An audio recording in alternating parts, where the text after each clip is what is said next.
नवी मुंबई व रायगड जिल्ह्यातील ताज्या बातम्या आणि घडामोडींसाठी सबस्क्राइब करा वादळवारा लाईव्ह चॅनल आणि दाबा बेल आयकॉन।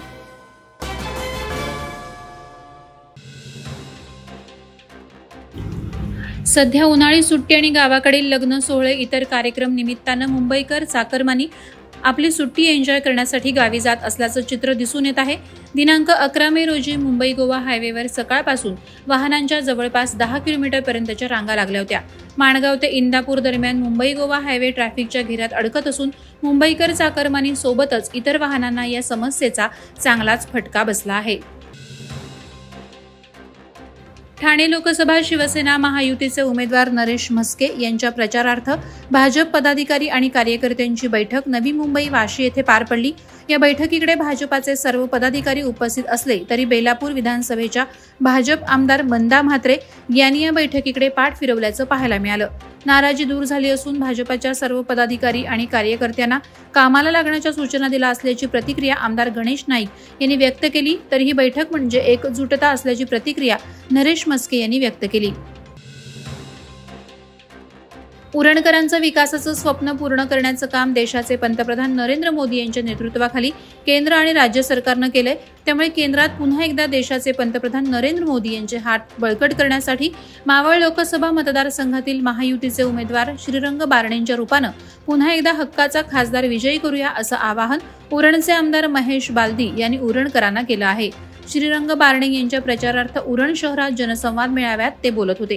बारणे यांच्या विजयी रथात स्वार होण्यासाठी आपण सज्ज होऊया अशी साद आमदार बालदींनी उपस्थितांना घातली। दारूच्या नशेत 3 जणांच्या टोळक्याने रबाळे MIDC भागातील एक व्यावसायिक आणि त्याच्या कर्मचाऱ्यांवर प्राणघातक हल्ला केल्याची धक्कादायक घटना घडली। चिकन शॉपच्या बाहेर झोपलेल्या कर्मचाऱ्यांना कोयत्याचा धाक दाखवत मारहाण करण्यात आली। कर्मचाऱ्यांच्या बचावासाठी आलेल्या मालकावर थेट बंदूक रोखत फायर करण्यात आले, मात्र सुदैवानं गोळी बंदुकीमध्येच अडकल्याने व्यापाऱ्याचा जीव वाचला। या प्रकरणी दोघांना अटक करण्यात आली असून बंदुकीचा धाक दाखवणारा मुख्य आरोपी अद्याप फरार आहे।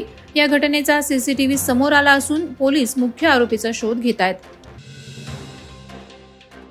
भारतीय खेल प्राधिकरणाच्या वतीनं फॉरेन एक्सपोजर निवड चाचणी उत्तर प्रदेश येथील लखनौ येथे संपन्न झाली। या निवड चाचणीत देशभरातून भारतीय खेल प्राधिकरण सराव केंद्रात सराव करणाऱ्या राज्य आणि राष्ट्रीय पदक विजेत्या महिला कुस्तीपटूंनी विविध वजन गटात सहभाग नोंदवला होता। यातून अंतिमतः 12 महिला कुस्तीपटू निवडण्यात आले असून त्यांना पुढील ॲडव्हान्स ट्रेनिंगसाठी युरोपमधील रोमानिया देशात पाठवण्यात येणार आहे। अत्यंत अभिमानाची बाब म्हणजे खोपोलीतील राष्ट्रीय पदक विजेती खेळाडू क्षितिजा पूजा जगदीश मरागजे हिने 50 ते 54 किलो वजनी गटात प्रथम क्रमांक प्राप्त केलाय। दिल्लीचे मुख्यमंत्री आणि आम आदमी पार्टीचे सर्वेसर्वा अरविंद केजरीवाल यांना जामीन मंजूर केल्याबद्दल सर्वोच्च न्यायालयाचे आभार मानून खोपोलीतील पहिला हाळ येथे आनंद उत्सव साजरा करण्यात आला। फटाके वाजवून आणि पेढे वाटून हा आनंद व्यक्त करण्यात आला। यावेळी इंडिया आघाडीचे पदाधिकारी सदस्य यांची उपस्थिती लक्षणीय होती। सत्याला त्रास होऊ शकतो पण सत्य पराभूत होत नाही, हुकुमशाहीचा अंत निश्चित होईल असा आशावाद यावेळी आम आदमी पार्टीचे जिल्हाध्यक्ष डॉ. शेखर जांभळे यांनी व्यक्त केला। डॉ. वैभव ठाकूर यांच्या ओम साई ऑर्थोपेडिक हॉस्पिटल आणि डॉ. वैभव ठाकूर यांच्या स्माईल या दातांच्या दवाखान्याचं उद्घाटन पेणच्या माजी नगराध्यक्षा प्रीतम पाटील यांच्या हस्ते संपन्न झालं। यावेळी त्या म्हणाल्या की डॉ. वैभव ठाकूर हे डॉक्टर पेणमध्ये अग्रस्थानी आहेत। ज्याप्रमाणे डॉ. वैभव ठाकूर यांचा पेशा डॉक्टरकी नसून ते सेवा म्हणून काम करतात, त्यामुळे त्यांनी अल्पावधीतच वैद्यकीय क्षेत्रात आपलं नाव कमावलंय। पेण शहराची प्रगती होत असताना अत्याधुनिक सोयी सुविधा असलेल्या परिपूर्ण हॉस्पिटलची गरज पेणकरांना आहे असंही प्रीतम पाटील पुढे म्हणाल्या। शिवसेना महायुतीचे उमेदवार नरेश म्हस्के यांच्या प्रचारार्थ नवी मुंबईतील ऐरोली विधानसभा क्षेत्रात भव्य बाईक रॅली संपन्न झाली। शिवसेना जिल्हाध्यक्ष विजय चौगुले यांच्या नेतृत्वात ही बाईक रॅली काढण्यात आली होती। या बाईक रॅलीमध्ये नरेश म्हस्के यांच्यासह संपूर्ण नाईक कुटुंबीय देखील सहभागी झालेलं पाहायला मिळालं। नरेश म्हस्के यांना प्रचंड बहुमताने निवडून द्या असं आवाहन या रॅलीमार्फत करण्यात आलं। वादळवारा लाईव्हसाठी न्यूज ब्युरो रायगड।